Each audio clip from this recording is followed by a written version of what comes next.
28 सितंबर 2002 की रात को मुंबई में कुछ ऐसा हुआ जो लोगों को आज तक याद है। The famous hit and run case, जिसमें एक्टर सलमान खान की लैंड क्रूजर कार स्पीड में कंट्रोल लूज कर देती है और कुछ लोगों पर चढ़ जाती है जो फुटपाथ में सो रहे थे।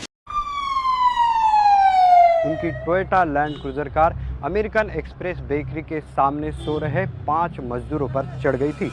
इसमें 4 लोग इंजर्ड हो जाते हैं, जिसमें से एक आदमी की मौत तक हो गई। बट ये लोग थे कौन और ये रात को फुटपाथ पर सो क्यों रहे थे? एक वर्ड में आंसर दें तो इसका जवाब है होमलेसनेस, यानी कि लोगों के पास रहने के लिए कोई घर भी नहीं है। 2011 का सेंसस कहता है कि इंडिया में 18 लाख लोग होमलेस हैं, बट कुछ एक्सपर्ट्स का मानना है कि ये नंबर इससे भी ज्यादा है। इनफैक्ट होमलेसनेस हमारे टाउन में इतनी कॉमन हो गई है कि हम में से शायद ही कोई ऐसे सीन को देखकर ध्यान भी देता होगा। बट वेट, होमलेसनेस की प्रॉब्लम सिर्फ ये इंडिया में नहीं है। ये जो अभी आपने क्लिप देखा वो इंडियन बस्ती का नहीं बल्कि कैलिफोर्निया यूएसए का है। जी हाँ, वही कैलिफोर्निया जो यूएसए का सबसे रिचेस्ट स्टेट है और इनफैक्ट इसकी जीडीपी ऑलमोस्ट इंडिया की जीडीपी के बराबर है। और ये बहुत ही दुखी करने वाली बात है कि यूएसए का ऐसा हाल होने के बाद भी जब भी होमलेसनेस की बात आती है तो दुनिया में ध्यान हम सिर्फ देते हैं इंडिया पर। इनफैक्ट इवन जब हम भी यूएसए को इमेजिन करते हैं तो हमारे मन में कुछ ऐसे सीन्स आते हैं। बट रियलिटी ये है कि दुनिया का सबसे अमीर देश होने के बावजूद जो यूएसए है वो भी होमलेसनेस सिचुएशन को फेस कर रहा है। वहां पर 5 लाख से ज्यादा लोग फुटपाथ पर सोते हैं। इतना ही नहीं, जर्मनी, फ्रांस और इंग्लैंड वो भी इन प्रॉब्लम को फेस कर रहे हैं। तो अब सवाल ये आता है कि जब ऐसे डेवलप्ड देश इस प्रॉब्लम को सॉल्व नहीं कर पा रहे तो हम जैसी एक डेवलपिंग कंट्री इस प्रॉब्लम से कैसे बच सकती है? इसका आंसर दुनिया के सबसे हैप्पीएस्ट देश फिनलैंड के पास है। इनका नाम है मिगुएल। ये आज फिनलैंड के कैपिटल हेलसिंकी में एक नए फ्लैट में रहते हैं। इनको गिटार बजाने का बहुत शौक है, बट 2 साल पहले तक ये ना तो कोई फ्लैट में रहते थे और ना ही गिटार बजाते थे। इनफैक्ट इनके पास घर नहीं था और इनको शराब की आदत थी और ये फुटपाथ पर सोते थे। आज फिनलैंड में म्यूगल जैसे हजारों होमलेस लोग ऐसे नए नवेले फ्लैट्स में रहते हैं जो सरकार इन्हें खुद बना के देती है। और ये पॉसिबल हुआ है 2007 में लॉन्च की गई हाउसिंग फर्स्ट पॉलिसी के चलते, जिसकी वजह से फिनलैंड में होमलेसनेस आज ना के बराबर है। आप इमेजिन कीजिए कि आप होमलेसनेस दूर करना चाहते हैं और इसके लिए आपको 10,000 करोड़ रुपए दिए जाए, तो आप क्या करेंगे? मोस्ट प्रोबेबली आप कुछ इस स्पीड से होमलेस लोगों के लिए घर बनाएंगे। Just kidding. But housing first policy में भी फिनलैंड गवर्नमेंट ने कुछ ऐसा ही करने की कोशिश की। दरअसल हाउसिंग फर्स्ट की स्कीम आने से पहले मोस्ट देशों में होमलेसनेस हटाने के लिए होता कुछ और था और इस स्कीम का नाम था continuum of care.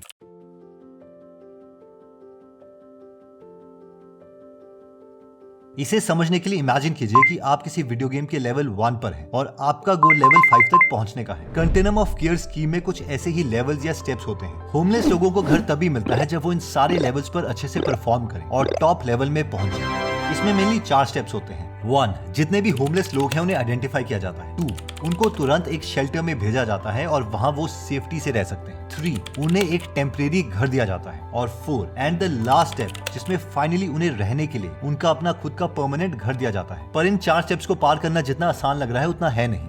Continuum of care में एक होमलेस आदमी को पहले अपने सारे प्रॉब्लम्स खत्म करने होते हैं और तभी वो अगले स्टेप पर प्रमोट होते हैं। फॉर एग्जांपल, उनको एक स्टेप में अपने ड्रग एडिक्शन को खत्म करके दिखाना पड़ता है और फिर अगले स्टेप में एक नौकरी ढूंढनी पड़ती है and so on. And finally जब गवर्नमेंट पूरे तरीके से सेटिस्फाई हो जाती है कि हाँ ये आदमी सुधर चुका है, तभी वो इस आदमी को घर देगी। और यही इस स्कीम की मेन प्रॉब्लम है। मतलब आज जब बड़े से बड़े घर और बंगलोज में रहने वाले लोग डिप्रेस्ड हैं और ड्रग एडिक्शन का शिकार हो रहे हैं, तो आप ही सोचिए कि जिनके पास रहने के लिए अपना घर ही नहीं हो, उनके लिए अपनी इन प्रॉब्लम्स को हैंडल करना कितना मुश्किल है। स्पेशली तब जब शेल्टर्स में इनके चारों तरफ ड्रग एडिक्शन और डिप्रेशन से सफर करने वाले लोग भरे हुए हों। कम से कम 80% नशेड़ी आते।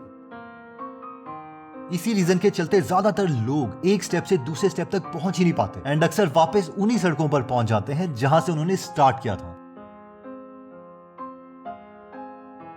बट हाउसिंग फर्स्ट में ऐसी कौन सी यूनिक बात है जिससे ये इतना सक्सेसफुल हुआ? देखिए, हाउसिंग फर्स्ट स्कीम में इन स्टेप्स को रिवर्स कर दिया है, यानी इसमें होमलेस लोगों को फर्स्ट स्टेप में ही उनका एक अपार्टमेंट दिया जाएगा और इसे पाने के लिए उन्हें कोई सफलता की सीढ़ी चढ़ने की जरूरत नहीं है। सरकार उन्हें फ्री में अपने घर की चाबी देती है और कहती है कि आप पहले अपना घर ले लो, इसके बाद अगर आपकी मर्जी हो तो आप अपनी प्रॉब्लम्स को सॉल्व कर सकते हो। बस फ्लैट के बदले हमें थोड़ा बहुत किराया देना पड़ेगा। उन्हें गारंटी भी दी जाती है कि चाहे कुछ भी हो जाए, उनको इस घर से कभी निकाला नहीं जाएगा। मतलब चाहे उस आदमी को कोई भी प्रॉब्लम हो, एडिक्शन, हेल्थ प्रॉब्लम्स या फिर इवन कोई जॉब ढूंढने में प्रॉब्लम, वो इन प्रॉब्लम्स को दूर करने के लिए कभी भी सोशल वर्कर की एक टीम के पास जा सकते हैं। ये टीम हमेशा उनकी मदद के लिए रेडी रहती है और इसका इंतजाम फिनलैंड की सरकार ही करती है। देखिए, शुरू में तो इस मॉडल को बहुत ही क्रिटिसाइज किया गया। लोगों का कहना था कि अगर तुम इन बेघर लोगों को, जिनको नशे की आदत है, जिनके पास जॉब नहीं है, उनको डायरेक्टली तुम घर दे दोगे तो ये फिर सुधरेंगे कैसे। लेकिन जब इस स्कीम के रिजल्ट आए तो उसने सबको हैरान कर दिया। पिछले 30 सालों में होमलेसनेस कुछ इस तरीके से कम हुई है और पिछले 10 सालों में होमलेसनेस फिनलैंड में ऑलमोस्ट आधी हुई है। इवन इनका टारगेट है कि 2027 तक ये होमलेसनेस को पूरे तरीके से अपने देश से खत्म कर देंगे।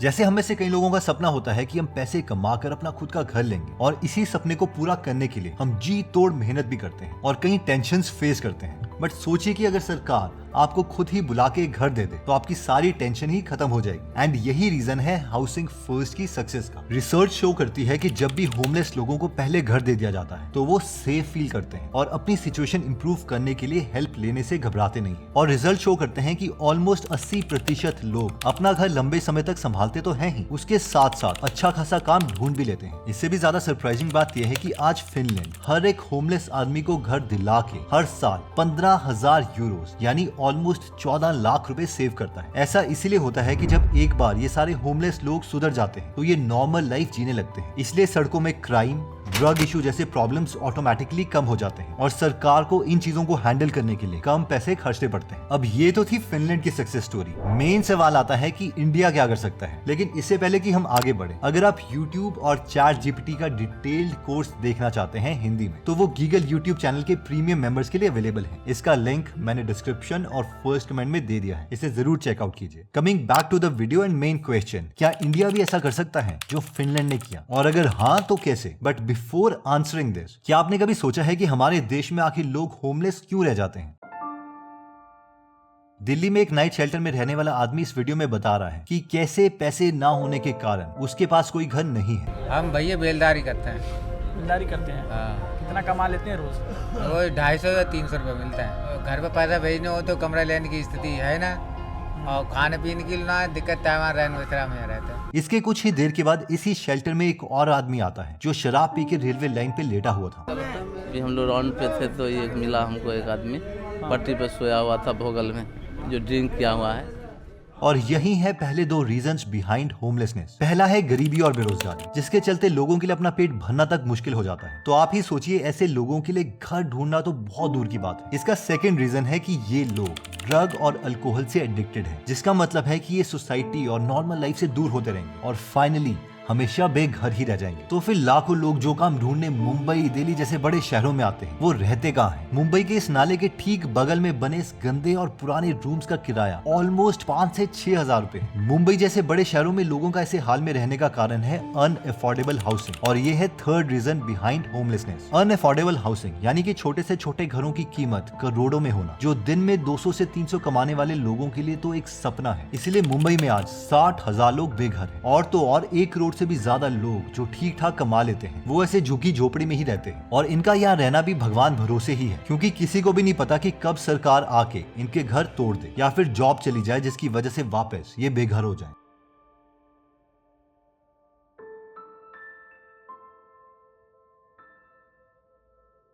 मई 2020 में इंडिया और बांग्लादेश में एम्फन नाम का एक साइक्लोन आया था और उसकी तस्वीरें कुछ ऐसी थी।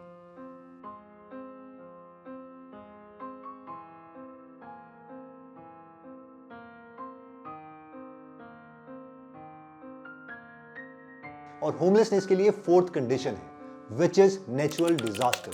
जब भी नेचुरल डिजास्टर्स आते हैं तो वो पूरी तरीके से लोगों को बेघर कर देते हैं। इनफैक्ट लास्ट 20 सालों में सुनामी, अर्थक्वेक, साइक्लोन की वजह से दुनिया भर में 14 करोड़ से भी ज्यादा लोग बेघर हुए हैं। होमलेसनेस के रीजन जानने के बाद हमारे मन में एक थॉट तो आया ही होगा कि इन होमलेस लोगों के लिए इंडियन गवर्नमेंट कुछ ना कुछ तो करती होगी, और इसका जवाब है हाँ। दो मेन ऐसी स्कीम्स है जो इस प्रॉब्लम को पूरी तरह तो नहीं बट कुछ हद तक एड्रेस करती है। 1. 2013 में इंडियन गवर्नमेंट ने नेशनल अर्बन लाइवलीहुड मिशन के under shelter for urban homeless scheme शुरू करी थी, जिसका एम शहरों में घर तो नहीं बट कुछ ऐसे शेल्टर बनाने का था। इस स्कीम का सबसे इंपॉर्टेंट रूल था कि for every 1 lakh people at least एक शेल्टर तो होना ही चाहिए। बट 2022 के डेटा के अनुसार इस स्कीम के अंडर खोले गए शेल्टर्स की टोटल कैपेसिटी सिर्फ 1 लाख के आसपास है। अगर हम कॉमन सेंस भी लगाएं तो 1 लाख की कैपेसिटी से इंडिया के ऑलमोस्ट 18 लाख बेघर लोग रहेंगे कैसे? ऊपर से सिर्फ शेल्टर बनाना इस प्रॉब्लम का परमानेंट सोल्यूशन नहीं है। स्कीम 2 2015 में प्रधानमंत्री आवास योजना को लॉन्च किया गया और इसके अंडर गवर्नमेंट और शहरों में लोगों को ऐसे नए घर बनाने के लिए सस्ते लोन या फिर कुछ पैसे देती है। इस स्कीम का एम था 2022 तक सभी इंडियंस को अपना घर प्रोवाइड करना। हालांकि इस स्कीम के अंडर काफी घर बने बट 2022 तक होमलेसनेस खत्म करने का टारगेट अभी भी खत्म नहीं हुआ है, और इसका मेन रीजन था कि बेघर लोगों के पास खुद का आधार, वोटर आईडी कार्ड जैसे डॉक्यूमेंट्स है ही नहीं। गुजरात में हुई एक स्टडी में भी ये पाया गया कि इस स्कीम के अंडर बने घर ज्यादातर मिडिल क्लास लोगों को ही मिलते हैं और गरीब बेघर लोग दोबारा बेघर ही रह जाते हैं। मेन पॉइंट ये है कि ये स्कीम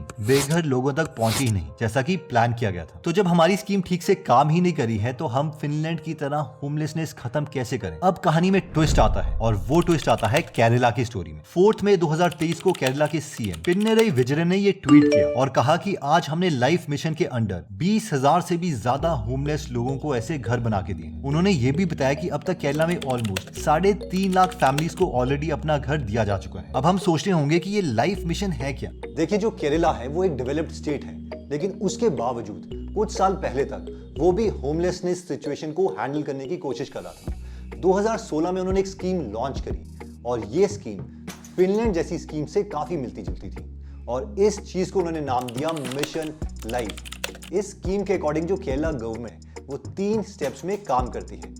स्टेप 1, जितने भी बेघर लोग हैं उन्हें आइडेंटिफाई करो। ये मैटर नहीं करता कि उनके पास खुद की जमीन है या नहीं। स्टेप 2, इन सब लोगों को फ्लैट्स में शिफ्ट कर दो बिना किसी कंडीशन के। स्टेप 3, इन लोगों को बेसिक नेसेसिटी प्रोवाइड करो, दवाई, खाना एंड ट्रीटमेंट, और उसके बाद इन लोगों को ट्रेनिंग दो ताकि ये दुनिया में जाकर अपने लिए जॉब ढूंढ सके।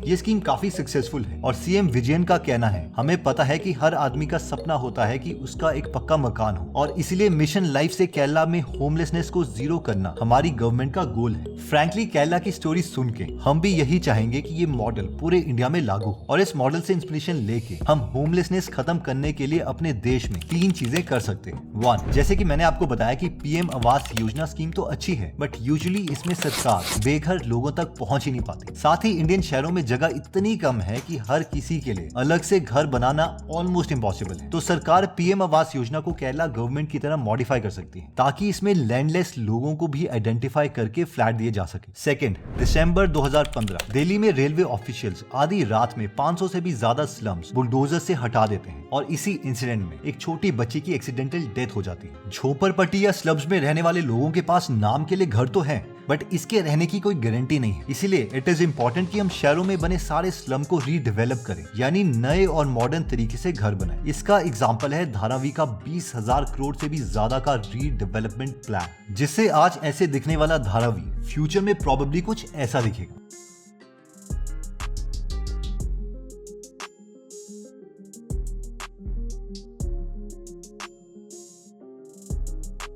थर्ड, कोई भी इंसान जानबूझकर बेघर नहीं होना चाहता। इसके पीछे बहुत से रीजंस हैं जैसे कि हमने इस वीडियो में डिस्कस करा, जैसे कि गरीबी, बेरोजगारी, एडिक्शन एक्सेट्रा। तो सबसे पहले तो हमें इन प्रॉब्लम्स को कंट्रोल करना पड़ेगा और इसके लिए हम एनजीओज की भी मदद ले सकते हैं जो ऑलरेडी इस फील्ड में काफी काम कर रहे हैं। बट ये सब करने से पहले कुछ इंपॉर्टेंट चैलेंजेस हैं जिसे हमें दूर करना होगा।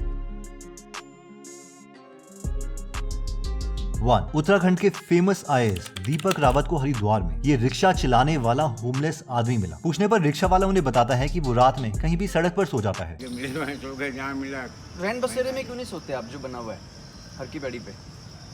उसकी जानकारी है आपको? पता ही नहीं है। हरिद्वार में रहने के बाद भी उसे ये तक नहीं मालूम कि उस जगह से थोड़ी ही दूर 2 रैन बसेरे हैं, यानी कि शेल्टर्स है जहां पर वो सो सकता था। और ये है first challenge which is lack of awareness, यानी लोगों को पता नहीं है कि सरकार उनकी मदद के लिए शेल्टर्स और घर बना रही है। सेकंड, 2017 में सुप्रीम कोर्ट ने शेल्टर्स होम की जांच के लिए एक कमेटी बनाई। इन्वेस्टिगेशन में इस कमेटी को यह पता चला कि होमलेसनेस हटाने के लिए स्टेट्स को जो पैसे दिए गए थे उनमें से आधे पैसे तो वो स्टेट्स खत्म ही नहीं कर पाई। और ये है सेकंड चैलेंज, जिसका मतलब है नॉन यूटिलाइजेशन ऑफ फंड, यानी पैसों का पूरे तरीके से इस्तेमाल ही नहीं हुआ। थर्ड, रिसेंटली वेस्ट बंगाल और ओडिशा में प्राइम मिनिस्टर आवास योजना को लेकर काफी कंट्रोवर्सी हुई। कई लोगों ने वहां की गवर्नमेंट पर आरोप लगाए कि घर के लिए एलिजिबल होने के बाद भी इस स्कीम के लिस्ट में उनको जानबूझकर ऐड नहीं किया जा रहा, और इनफैक्ट इस लिस्ट में उन लोगों को ऐड किया जा रहा है जिनके पास ऑलरेडी घर हैं। ये एग्जांपल है थर्ड चैलेंज का, और इसको हटाए बिना हम होमलेसनेस से नहीं लड़ सकते। इन कंक्लूजन 2008 में एक मूवी आई थी स्लमडॉग मिलियनेयर, जो काफी हिट भी हुई और इसे ऑस्कर भी मिला। इस मूवी की स्टोरी मुंबई के स्लम्स की थी, जहां पर इसे शूट भी किया गया था। दुखी करने वाली बात यह है कि फॉरेन में इंडिया की इमेज भी मोस्टली ऐसी ही बन गई है, जिसका मतलब है गरीबी, स्लम्स और होमलेसनेस वाली। और अगर हम होमलेसनेस खत्म करते हैं तो इसे डेवलपमेंट के साथ हमारी ग्लोबल इमेज भी इंक्रीज होगी। ऑल्सो फिनलैंड के एग्जांपल से हमें यह भी सीखने को मिलता है कि हाउसिंग फर्स्ट जैसे मॉडल को अपनाने से क्राइम और एडिक्शन जैसे प्रॉब्लम्स तो रिड्यूस होते ही हैं, और साथ में स्टेट लॉन्ग टर्म में अपना पैसा भी काफी बचा लेती है।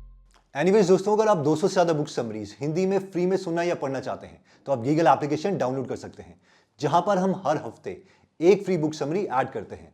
आई होप गीगल आपका लाइफ लॉन्ग फ्रेंड रहेगा। तो अगर आप इस एप्लीकेशन में इंटरेस्टेड हैं तो इसका लिंक हम डिस्क्रिप्शन और फर्स्ट कमेंट में दे देंगे।